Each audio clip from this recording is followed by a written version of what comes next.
Hello everyone, स्वागत है आप सभी का हमारे यूट्यूब चैनल पे। क्लास 12 फिजिक्स में आज एक बार फिर से हम लोग बात करने आए हैं। आज दूसरा लेक्चर लेकर के आया हूं मैं आपके लिए क्लास 12 फिजिक्स की। आपको याद होगा हम लोग पढ़ रहे थे फिजिक्स का सबसे पहला चैप्टर जो क्लास 12 में है, जिसका नाम है electric charges and field. Dear students, इसके बाद हम लोग केमिस्ट्री की वीडियो भी अपलोड करेंगे। साथ ही साथ मैं आप लोगों से माफ़ी भी चाहूँगा कि कुछ कारणों की वजह से मैं वीडियो अपलोड नहीं कर पाया। अब से वीडियो रेगुलर आएंगी आपकी, और इसके जस्ट बाद हम लोग केमिस्ट्री का वीडियो भी अपलोड करेंगे क्लास 12 के लिए, और उसके बहुत ही जल्द हम लोग क्लास 11 की भी क्लासेस शुरू करने जा रहे हैं। तो आज समय है क्लास 12 फिजिक्स में लेक्चर नंबर 2 का। याद दिलाना चाहूँगा जिन लोगों ने मेरी पहली वीडियो देखी है, पहले वीडियो में हम लोगों ने बात की थी इलेक्ट्रिक चार्ज की, जो कि इस चैप्टर का आन बान शान है, आप जानते ही हैं। The chapter is all about electric charge. आज हम लोग चार्ज के ही जैसे एक दूसरे चीज़ की बात करने वाले हैं। हालांकि वो हमारे लिए कोई नई चीज़ नहीं है, उसके बारे में हम लोगों ने पहले से भी सुन रखा है, लेकिन वो बहुत इंपॉर्टेंट टॉपिक है जिसके बारे में आज हम लोग बात करने वाले हैं। उस टॉपिक का नाम है मास।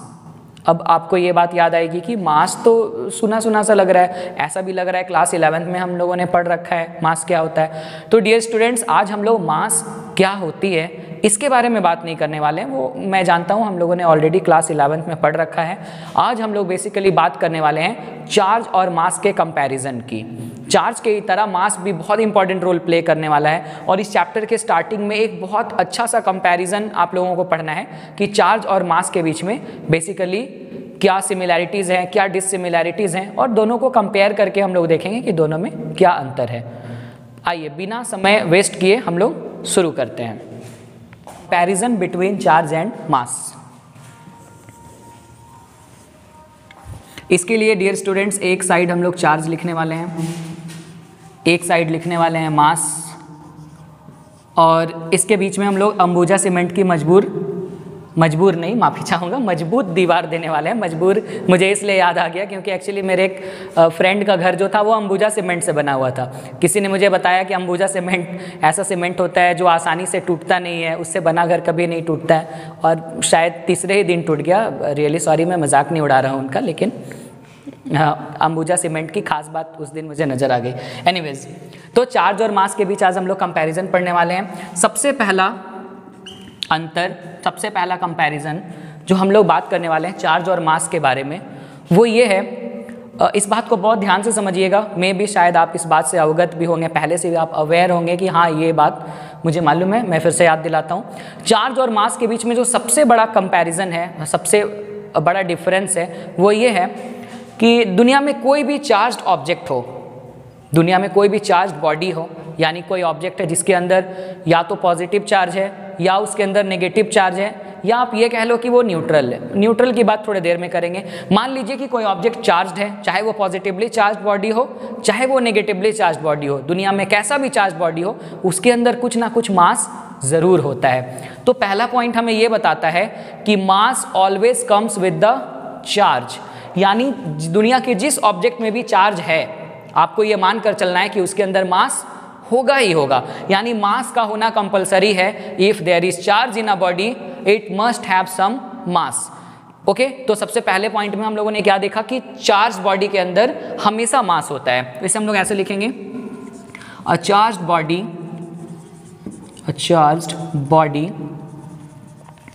Must have some mass. लेकिन ये जो दूसरी बात है वो एप्लीकेबल नहीं है यहाँ पर। दूसरी बात क्या है, हम लोगों ने पहले पॉइंट में क्या लिखा कि दुनिया की हर चार्ज बॉडी में मास होता है। तो क्या दुनिया की हर वो बॉडी जिसका कुछ मास होता है, क्या उसमें चार्ज होना ज़रूरी है? तो जवाब है नहीं।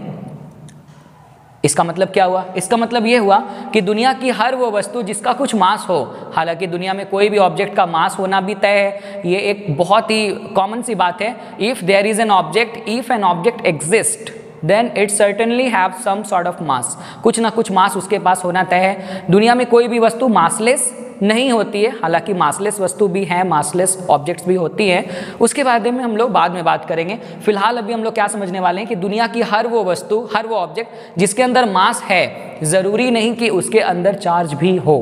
है ना। जैसे चार्ज है तो मास होना ज़रूरी है, लेकिन मास है तो चार्ज होना ज़रूरी नहीं है। हो सकता है कि कोई ऑब्जेक्ट हो, जैसे ये मार्कर के बारे में आप देख सकते हैं, इसका कुछ मास है लेकिन अभी इस पे ओवरऑल चार्ज कितना है, 0 है। यानी कि मास होने के बाद भी चार्ज 0 हो सकता है, ज़रूरी नहीं कि उसके अंदर कुछ ना कुछ चार्ज हो। यानी कि इसमें हम लोग लिखने वाले हैं a body having mass may have 0 charge. Okay, उम्मीद करता हूँ ये फर्स्ट वाला पॉइंट आपको क्लियर हो गया होगा। बात करते हैं चार्ज और मास के दूसरे पॉइंट की, दूसरे कंपैरिजन की। डियर स्टूडेंट्स, चार्ज के बारे में आप लोग जानते हैं कि चार्ज पॉजिटिव हो सकता है, चार्ज नेगेटिव हो सकता है। चार्ज के वजह से कोई वस्तु पॉजिटिव हो सकती है, चार्ज के वजह से कोई ऑब्जेक्ट नेगेटिव हो सकता है, चार्ज की वजह से कोई ऑब्जेक्ट न्यूट्रल भी हो सकता है। यानी किसी भी ऑब्जेक्ट के अंदर का चार्ज पॉजिटिव हो सकता है, नेगेटिव हो सकता है और न्यूट्रल हो सकता है। यानी मैं कहना क्या चाह रहा हूँ, charge can be positive, negative और न्यूट्रल, ये तीनों ही हो सकता है। लेकिन मास के बारे में जहाँ तक बात की जाए, क्या मास कभी नेगेटिव हो सकता है? क्या आपने कभी सुना कि किसी व्यक्ति ने कहा कि मेरा मास -20 kg है, या किसी ने कहा कि आज मैं बाजार जा रहा हूँ, मार्केट जा रहा हूँ, वहाँ से -3 kg आलू खरीद करके मुझे लाना है? नहीं। यानी कि मास कभी भी नेगेटिव नहीं हो, मास 0 भी नहीं होता है, सामान्य तौर पे तो 0 नहीं होता है, कुछ कंडीशंस में हो सकता है जिसके बारे में बाद में हम लोग बात करेंगे। तो मास 0 नहीं हो सकता है। दुनिया में कोई भी ऑब्जेक्ट है, आप इस मार्कर का एग्जाम्पल ले लो, हो सकता है इस मार्कर का मास बहुत कम हो, लेकिन मास तो है। किसी भी ऑब्जेक्ट का मास बहुत कम हो सकता है, ज़्यादा हो सकता है, नॉर्मल हो सकता है, लेकिन उसका मास ज़रूर होगा। मास कभी भी 0 नहीं हो सकता है, और मास 0 नहीं हो सकता है तो माइनस में होने का तो सवाल ही नहीं उठता है। तो इस पर्टिकुलर पॉइंट में हम लोग क्या बात करने वाले हैं, चार्ज पॉजिटिव, नेगेटिव और 0 तीनों में से कुछ भी हो सकता है, लेकिन मास इज ऑलवेज पॉजिटिव। ओके, चलिए बिना लेट किए इस पॉइंट को जल्दी से लिख डालते हैं हम लोग। चार्ज में बी पॉजिटिव, नेगेटिव और न्यूट्रल। यहाँ पर हम लोग चार्ज की बात नहीं कर रहे हैं, चार्ज बॉडी की बात कर रहे हैं ना। बॉडी पॉजिटिव, नेगेटिव या न्यूट्रल होता है, लिखने का तरीका ऐसा है, लेकिन इसका मीनिंग ये निकल रहा है कि कोई ऑब्जेक्ट के अंदर का चार्ज, कोई ऑब्जेक्ट जो है वो पॉजिटिव, नेगेटिव या न्यूट्रल हो सकता है। और इस पॉइंट में हम लोग बात करने वाले हैं मास इज ऑलवेज पॉजिटिव, मास हमेशा पॉजिटिव होता है। ओके डियर स्टूडेंट, समय आ गया है कि हम लोग तीसरे पॉइंट की ओर बढ़ें। तीसरा पॉइंट बहुत ही इंटरेस्टिंग और बहुत ही इंपॉर्टेंट है। तीसरे पॉइंट में हम लोग बात करने वाले हैं स्पीड के वजह से चार्ज और मास में आने वाले डिफरेंसेस की। चार्ज और मास के अंदर स्पीड एक बहुत बड़ा फैक्टर है जो दोनों के बीच में एक डिफरेंस क्रिएट करता है। अब इसके वजह से क्या होता है, आइए देखते हैं। पहले इस पॉइंट को मैं लिखता हूँ, फिर मैं इस पॉइंट को एक्सप्लेन करता हूँ। ऐसा कहा जाता है कि charge is independent of speed, यानी कि चार्ज जो होती है वो स्पीड से इंडिपेंडेंट होती है। स्पीड से चार्ज को कोई लेना देना नहीं है, चार्ज का कोई वास्ता नहीं है स्पीड से। यानी कि स्पीड के बढ़ने या घटने से चार्ज के मैग्नीट्यूड में, चार्ज की वैल्यू में कोई फर्क या कोई प्रभाव, कोई इफेक्ट नहीं आता है। ओके, यानी कि स्पीड बढ़ने और घटने से चार्ज के वैल्यू में कोई इफेक्ट नहीं आता। आपको पता है कि चार्ज के फ्लो में बेसिकली इलेक्ट्रॉन्स का फ्लो होता है ना। और इस दुनिया में सबसे तेज कौन चलता है? Obviously light. लाइट की स्पीड हम सबने सुन रखी है। लाइट की स्पीड कितनी होती है? लाइट की स्पीड होती है 3 लाख किलोमीटर पर सेकेंड, 3 लाख किलोमीटर पर सेकेंड, जिसको अगर हम लोग मीटर पर सेकेंड में कहें तो हम लोग कहेंगे 3 × 10⁸ मीटर पर सेकेंड। ये दुनिया की सबसे तेज चलने वाली चीज़ का नाम है, जो कि है लाइट। और आपको जान के आश्चर्य नहीं होना चाहिए कि लाइट के बाद इस दुनिया में जो सबसे तेज चलती है वो है इलेक्ट्रॉन। इलेक्ट्रॉन की स्पीड जो होती है वो लाइट की स्पीड के बाद दूसरे नंबर पे आती है, और इलेक्ट्रॉन का जो स्पीड है वो नियरली 10⁶ मीटर पर सेकेंड के आसपास है। आप इमेजिन कर सकते हैं 10⁶ मीटर पर सेकेंड का मतलब 10 लाख मीटर पर सेकेंड। ये बहुत बड़ी स्पीड होती है डियर स्टूडेंट्स। यानी कि आपने डेली लाइफ में इस बात को फील भी किया होगा, यही वजह है कि करंट का फ्लो काफ़ी फास्ट होता है, क्योंकि करंट के फ्लो में क्या होता है, बेसिकली इलेक्ट्रॉन्स का फ्लो होता है। बात करेंगे इसके बारे में, चैप्टर 3 हमारा पूरा करंट पे बेस्ड है, उस पर मैं आपको डिटेल में बताऊंगा कि करंट का फ्लो क्यों होता है, कैसे होता है, इलेक्ट्रॉन्स इसमें किस प्रकार अपना रोल प्ले करते हैं। फिलहाल मैं आपको एक छोटा सा एग्जाम्पल देता हूँ, आप खुद ही इस बात को रिलेट कर पाएंगे। मान लीजिए अभी मैं जिस जगह पे हूँ, मैं धनबाद झारखंड में हूँ, गोमो इस जगह का नाम है जहाँ से मैं ये वीडियो बना रहा हूँ। मान लीजिए यहाँ से मैं 25 या 30 किलोमीटर दूर कोई एक जगह है जहाँ से लेकर यहाँ तक एक तार लगाता हूँ, एक वायर है मेरे पास, कंडक्टिंग वायर, जिसे हम लोग क्या करते हैं उस जगह पे प्लग में सॉकेट में लगाते हैं और वहाँ से स्विच देते हैं, है ना, उस तार में, उस वायर में। और उस वायर का जो दूसरा टर्मिनल है, जो दूसरा छोर है, उससे हम अपने हाथों से पकड़ते हैं, अपने हाथों से दूसरे छोर को पकड़ते हैं। पहला छोर जो है उससे सॉकेट में डाला जाता है, प्लग के हेल्प से स्विच दी जाती है, करंट फ्लो कराया जाता है। आप शॉक्ड रह जाएंगे कि इतना सारा डिस्टेंस होने के बाद भी, अगर ये डिस्टेंस 100 किलोमीटर का भी है, तो भी इलेक्ट्रॉन्स के फ्लो यानी करंट को चल के आने में सेकंड का भी वक्त नहीं लगेगा। यानी कि वहाँ पे स्विच जैसे ही ऑन हुआ और इस करंट के झटके को आप तुरंत फील कर पाएंगे। ये है डियर स्टूडेंट्स इलेक्ट्रॉन्स की स्पीड। यही बात जब हम लोग मास के बारे में करते हैं तो क्या देखते हैं, mass depends on speed.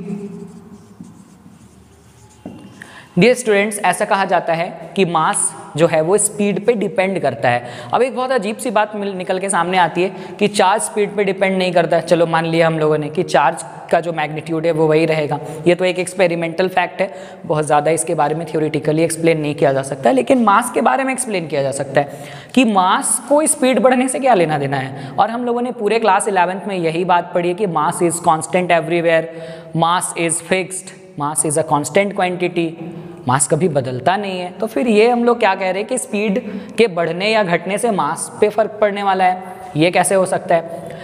Okay, तो डियर स्टूडेंट्स, इसको समझाने के लिए मैं आपको एक छोटा सा एग्जांपल देता हूँ। पहले तो आप ये समझ लो कि मास भी बदलता है, इस बात को दिमाग से निकाल देने की ज़रूरत है कि मास कांस्टेंट रहता है। हाँ, पढ़ा तो था हम लोगों ने, लेकिन यहाँ पे तरीका थोड़ा सा बदल गया है। ओके, इसको एक्सप्लेन करने के लिए हम लोग एक थ्योरी की यूज़ करते हैं जिसे दुनिया के महान साइंटिस्ट अल्बर्ट आइंस्टाइन ने दी थी। स्पेशल थ्योरी ऑफ रिलेटिविटी की बात कर रहा हूँ मैं। उसमें उन्होंने ये बताया था कि मास जो है वो स्पीड के साथ वेरी करता है, यानी स्पीड के बढ़ने और घटने से मास में भी चेंजेस आते हैं। क्या है ये, थोड़ा सा मैं आपको एक्सप्लेन करता हूँ। Dear students, there is a formula given by Albert Einstein and the formula is m is equal to m naught divided by under root 1 minus v square upon c square। Okay, तो ये है वो formula जो Albert Einstein ने हमें दिया था और हमें क्या बताया कि मास जो है वो स्पीड पे डिपेंड करता है ना। इसे एक्सप्लेन कैसे करेंगे, इसके बारे में हम लोगों को क्लास 11-12 में तो काफ़ी कम पढ़ना है। जब आप हायर क्लासेस यानी ग्रेजुएशन में जाएंगे तो इसके बारे में बहुत डिटेल में पढ़ेंगे। अभी इसको मैं थोड़ा सा एक्सप्लेन करता हूँ। यहाँ पे 2 बार m लिखा हुआ है, यानी ये वाला m मास को रिप्रेजेंट कर रहा है, m नॉट भी मास को रिप्रेजेंट कर रहा है। तो दोनों मास में क्या अंतर है, तो देखिए यहाँ पर जो m है ना, इस m का नाम है मूविंग मास, और ये वाला जो m नॉट है इसका नाम है रेस्ट मास। अब हमारे दिमाग में एक सवाल आएगा कि मूविंग मास, रेस्ट मास, ये क्या है। मास कोई ऑब्जेक्ट थोड़े ही है कि मूव कर रहा होगा या रेस्ट में होगा, मास तो एक प्रॉपर्टी है। तो डियर स्टूडेंट्स, बिल्कुल सही समझ रहे हैं आप। यहाँ पे मूविंग मास का मतलब मास का मूव करना नहीं है। यहाँ पर मूविंग मास का मतलब है एक ऐसी ऑब्जेक्ट जिसके अंदर मास तो है और वो ऑब्जेक्ट मूव कर रही है। Means particular object having some mass is moving, the object is moving which has some mass. तो यहाँ पर एक मास वाली ऑब्जेक्ट जब मूव करती है तो उसे मूविंग ऑब्जेक्ट कहते हैं। जैसे इस मार्कर को अगर ऐसे मैं गिरा दूं तो ये मार्कर मूव करने लगेगा, तो इस मार्कर का नाम मूविंग मास हो जाएगा। ओके, और रेस्ट मास का मतलब क्या है, एक ऐसी ऑब्जेक्ट जिसका कुछ मास तो है मगर उस ऑब्जेक्ट को रेस्ट पे रखा गया। If the object is at rest then the mass is also at rest, है ना। ये बात है यहाँ पर। तो यहाँ पर 2 तरह की मास है, मूविंग मास और रेस्ट मास। और यहाँ पे बाकी चीज़ों का मतलब आप जानते होंगे। v का मतलब है स्पीड ऑफ द पार्टिकल, जिसके बारे में हम लोग बात कर रहे हैं। इलेक्ट्रॉन की बात कर सकते हैं यहाँ पे। c के बारे में तो हर किसी को पता है, c is speed of light in vacuum.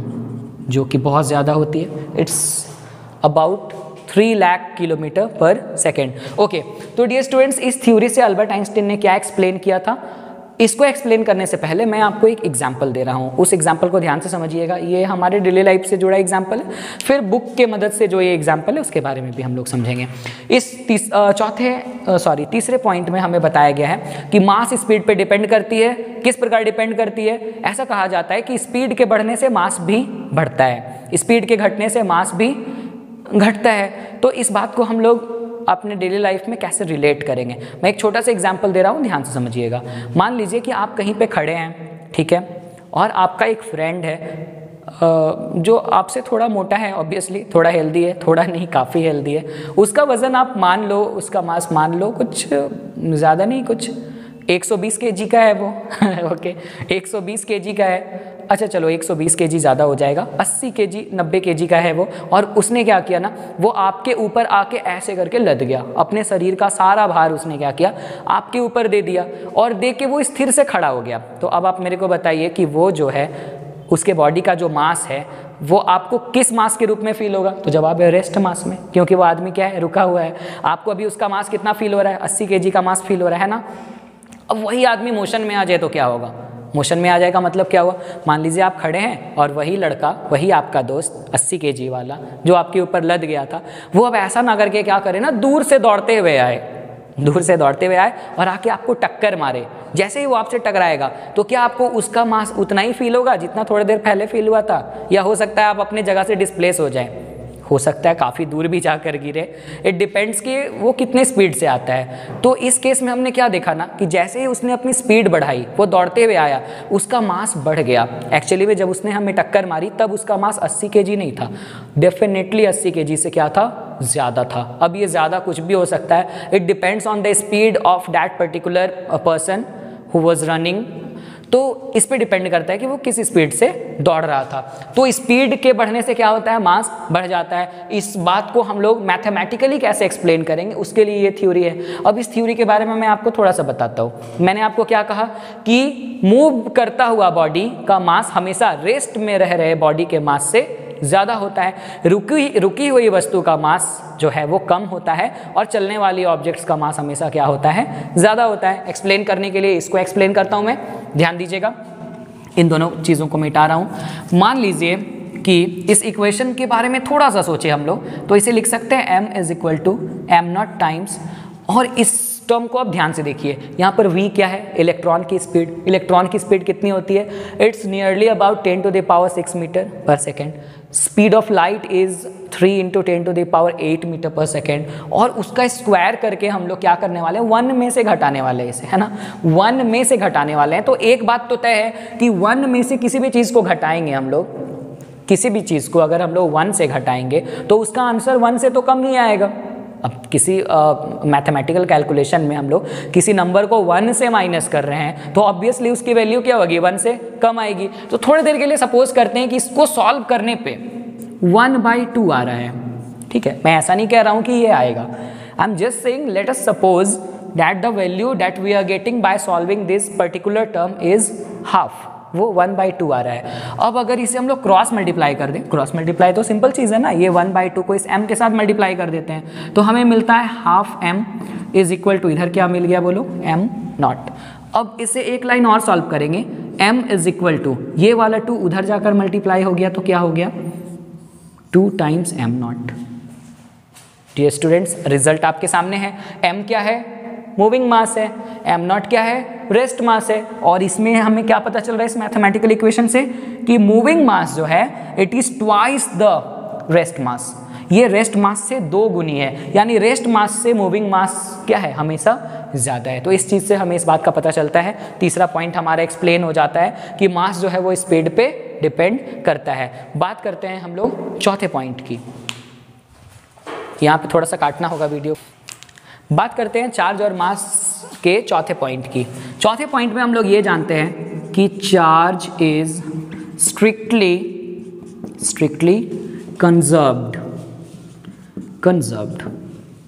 Okay dear students, conserved word आपके लिए नया नहीं है। कंजर्व्ड वर्ड आया है कंजर्वेशन से, है ना।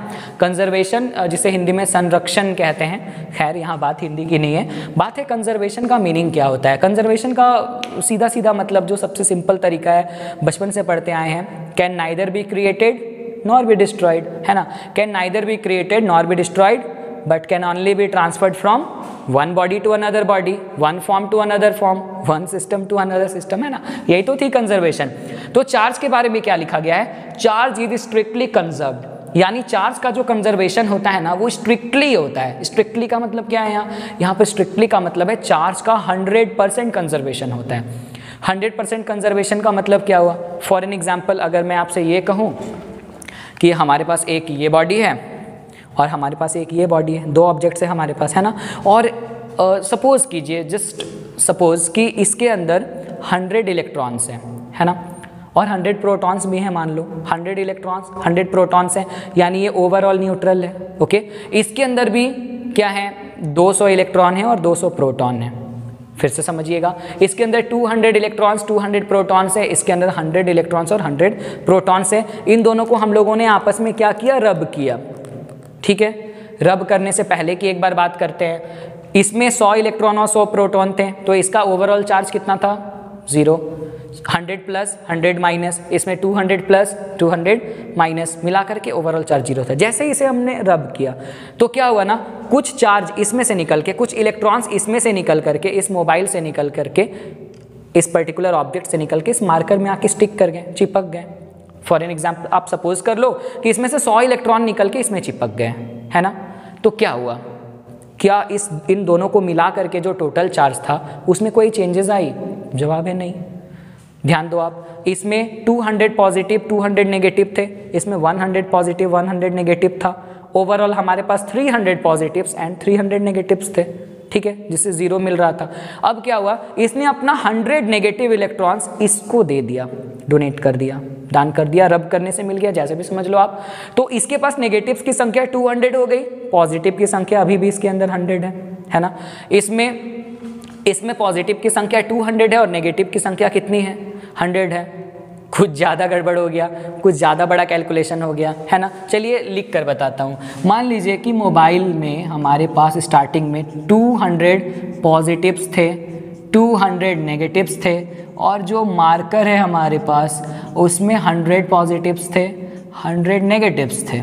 जब इन दोनों को आपस में रब किया गया तो क्या हुआ, मोबाइल से 100 इलेक्ट्रॉन्स यानी 100 माइनस जो थे, 100 माइनस वो निकल के इधर चले गए, है ना, किधर चले गए, मार्कर की ओर। तो इधर क्या बचा, इधर बचा हमारे पास प्लस में 200 पार्टिकल्स माइनस में 100 पार्टिकल्स, है ना। और इधर क्या बचा, इधर आप देख लो, इधर हमारे पास बचा प्लस में 100 पार्टिकल्स और माइनस में बचा ये 100 और ये 100 मिला करके 200 पार्टिकल्स, है ना। जब इन दोनों को ओवरऑल सम करते हैं हम लोग तो ये देखिए 200 positive along with 200 negative cancel out each other, दोनों एक दूसरे को क्या करते हैं, कैंसिल कर देते हैं। 200 पॉजिटिव और 200 नेगेटिव चार्जेस एक दूसरे को कैंसिल कर दे रहे हैं, 100 नेगेटिव 100 पॉजिटिव के साथ फिर से कैंसिल हो जा रहा है। So what we are getting is overall 0 charge.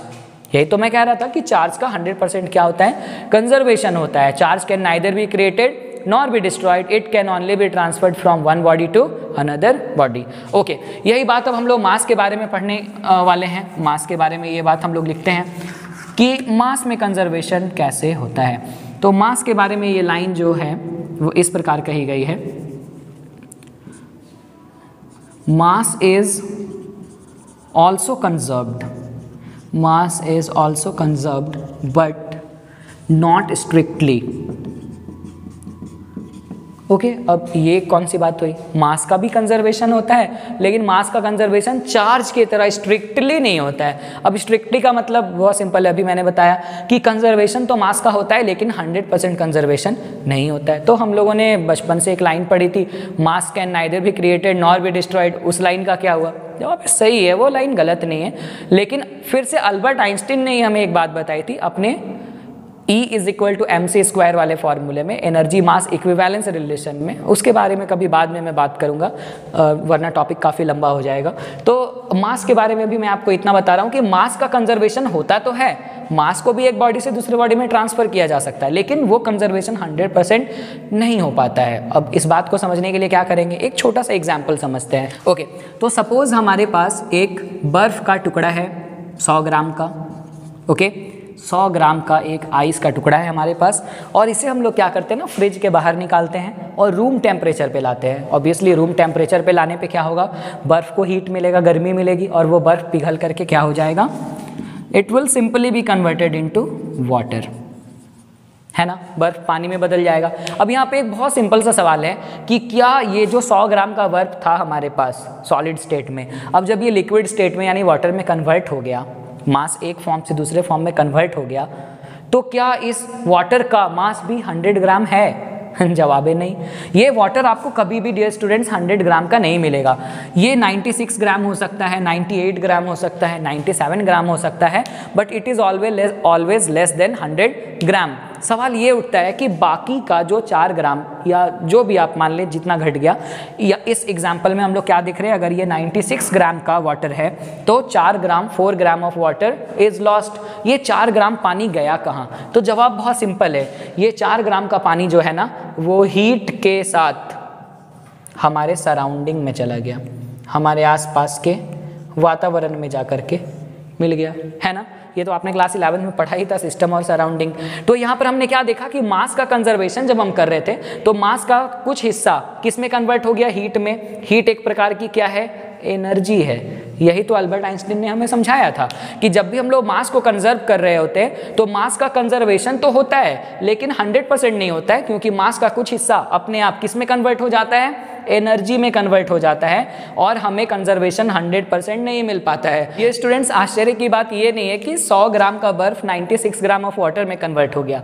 आश्चर्य की बात ये है कि जब इस 96 ग्राम ऑफ वाटर को आप वापस से आइस में कन्वर्ट करने का प्रयास करेंगे, इसे कंडेंस करेंगे, ठंडा करेंगे वापस से, तो आप शॉक्ड रह जाएंगे कि अब आपको जो बर्फ मिलेगी वो 96 ग्राम का भी नहीं होगा, वो 96 ग्राम से भी कम होगा। ठीक है, तो हर बार मास का जब कंजर्वेशन हम लोग कर रहे होते, एक फॉर्म से दूसरे फॉर्म में कन्वर्ट कर रहे होते, तो इसका कुछ हिस्सा अपने आप एनर्जी में कन्वर्ट हो जाता है। आइए बिना लेट किए 5वें पॉइंट की ओर हम लोग बढ़ते हैं। चार्ज और मास के बीच में जो 5वां पॉइंट है वो काफ़ी आसान है, मे बी ये इसे उतना ज़्यादा बताने की भी ज़रूरत नहीं है, आपको खुद ही याद आ जाएगा, क्लास 11th में आपने पढ़ा है।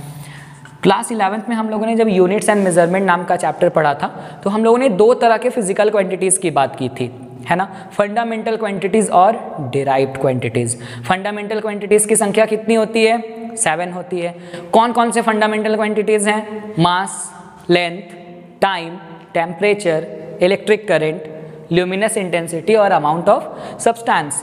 यही 7 फंडामेंटल क्वांटिटीज़ होते हैं। इन 7 फंडामेंटल क्वांटिटीज़ के अलावा दुनिया में जितने भी फिजिकल क्वांटिटीज़ बचते हैं वो सब डिराइव्ड और सेकेंडरी फिजिकल क्वांटिटीज़ होते हैं। तो डियर स्टूडेंट्स, इन 7 में से इन दोनों में से किसका नाम आया, मास का, है ना। तो इससे क्या पता चला, मास एक फंडामेंटल क्वांटिटी है और चार्ज एक कैसी क्वांटिटी है, डिराइव्ड क्वांटिटीज़ है, जो फंडामेंटल के हेल्प से ही बनती है। तो इस पॉइंट में ज़्यादा समय ना लगाते हुए सीधा लिखते हैं, it is a derived quantity, it is a derived quantity.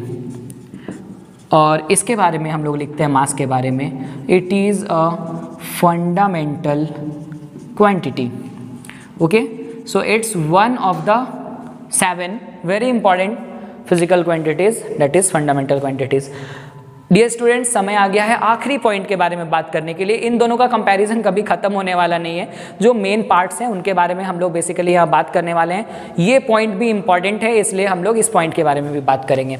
छठा पॉइंट, 6th पॉइंट जो है चार्ज और मास के बारे में, वो ये बतलाता है हमें कि 2 चार्ज के वजह से, 2 चार्ज पार्टिकल्स के वजह से लगने वाला फोर्स, ध्यान से समझिएगा, अगर ये एक चार्ज पार्टिकल है, ये भी एक चार्ज पार्टिकल है, तो इन दोनों के बीच में तो फोर्स लगेगा ना, है ना। तो इन दोनों के बीच लगने वाला फोर्स जो है वो अट्रैक्टिव भी हो सकता है, रिपल्सिव भी हो सकता है। मतलब बहुत सिंपल सी बात है, अगर ये दोनों लाइक चार्जेस हैं, एक जैसे चार्जेस हैं, सपोज इसमें भी पॉजिटिव चार्ज है, इसमें भी पॉजिटिव चार्ज है, तो इन दोनों ऑब्जेक्ट्स के बीच में रिपल्सन होगा, एक प्लस और दूसरा प्लस एक दूसरे को क्या करेगा, रिपेल करेगा, है ना। अगर इसमें पॉजिटिव चार्ज है, इसमें नेगेटिव चार्ज है, दोनों में अलग अलग तरह के चार्जेस हैं, तो दोनों ऑब्जेक्ट्स एक दूसरे को क्या करेंगे, अट्रैक्ट करेंगे। ये तो बचपन से पढ़ रखा हमने, प्लस माइनस में अट्रैक्शन होता है, और एक जैसे चार्जेस यानी पॉजिटिव पॉजिटिव या नेगेटिव नेगेटिव, दोनों के बीच क्या होता है, रिपल्सन होता है, और चार्ज दोनों तरह के होते हैं। तो इस पॉइंट में बेसिकली हम लोगों ने क्या समझा कि चार्ज के वजह से लगने वाला फोर्स अट्रैक्टिव भी हो सकता है और रिपल्सिव भी हो सकता है, और इस फोर्स को कहते क्या है, इस फोर्स को ही तो कूलम्बिक फोर्स कहते हैं, या इस फोर्स को इलेक्ट्रोस्टैटिक फोर्स कहते हैं। इस टॉपिक के बाद हम लोग वही पढ़ने वाले हैं अगले क्लास में। फिलहाल इस पॉइंट को हम लोग जल्दी से लिखते हैं, the force due to charge particles may be attractive as well as repulsive। ये दोनों में से कुछ भी हो सकता है, अट्रैक्टिव भी हो सकता है और रिपल्सिव भी हो सकता है। लेकिन दुनिया के दो ऑब्जेक्ट में उनके मास के वजह से लगने वाला फोर्स, है ना, उनके मास के वजह से लगने वाले फोर्स को कौन सा फोर्स कहते थे, ग्रेविटेशनल फोर्स। आपको याद होगा, किसी भी दो ऑब्जेक्ट में उनके मास के वजह से लगने वाले फोर्स को हम लोग ग्रेविटेशनल फोर्स कहते हैं, और ग्रेविटेशनल फोर्स कभी भी रिपल्सिव नहीं होता है। इसमें हमेशा क्या होता है, म्यूचुअल अट्रैक्शन होता है। म्यूचुअल अट्रैक्शन यानी दोनों वस्तुएं एक दूसरे की ओर आकर्षित होती हैं, अट्रैक्ट होती हैं। यानी सबसे बड़ा अंतर हमें इस टॉपिक में क्या समझ में आया कि चार्ज के वजह से लगने वाला फोर्स जो है वो अट्रैक्टिव या रिपल्सिव कुछ भी हो सकता है, लेकिन मास के वजह से लगने वाला फोर्स यानी कि ग्रेविटेशनल फोर्स हमेशा अट्रैक्टिव होता है। तो हम लोग लिखने वाले हैं, the force due to mass is always attractive. Okay, तो डियर स्टूडेंट्स, ये थे मेन पाँच नहीं बल्कि 6 कंपैरिजन्स जो हम लोगों ने चार्ज और मास के बीच की। उम्मीद करता हूँ कि आपको ये टॉपिक बहुत अच्छे से समझ में आया होगा। इस टॉपिक को हम लोग बहुत सिंपल तरीके से बहुत कम शब्दों में भी ख़त्म कर सकते थे, लेकिन मुझे ऐसा लगा कि शायद आपको ये जानना चाहिए कि चार्ज और मास के बीच में कंपैरिजन क्या है, इसलिए इस वीडियो को इतना ज़्यादा एक्सप्लेन किया गया। उम्मीद करता हूँ कि आपके सारे डाउट्स क्लियर हुए होंगे। फिर भी आपके मन में कोई डाउट है, कोई सवाल है, तो आप हमें कमेंट करके बता सकते हैं। जाते जाते मैं यही कहूँगा कि अगर आपको इस वीडियो में कुछ भी अच्छा लगा हो, कुछ भी सीख पाए हो, आप ऐसा लगा हो कि हाँ इस वीडियो से मैंने आज कुछ सीखा है, तो प्लीज़ जाते जाते चैनल को लाइक और सब्सक्राइब जरूर कीजिएगा। इस चैनल को अपने फ्रेंड्स के साथ शेयर कीजिएगा, जो स्टूडेंट्स हैं उनके साथ शेयर कीजिएगा, और हमेशा की तरह आप सभी लोगों के सपोर्ट की ज़रूरत होगी। इस बार वीडियो थोड़ी जल्दी आएगी, माफ़ी चाहूँगा, बीच में थोड़ी प्रॉब्लम्स की वजह से मैं वीडियो नहीं बना पाया। चलिए आज के क्लास में इतना ही, थैंक यू।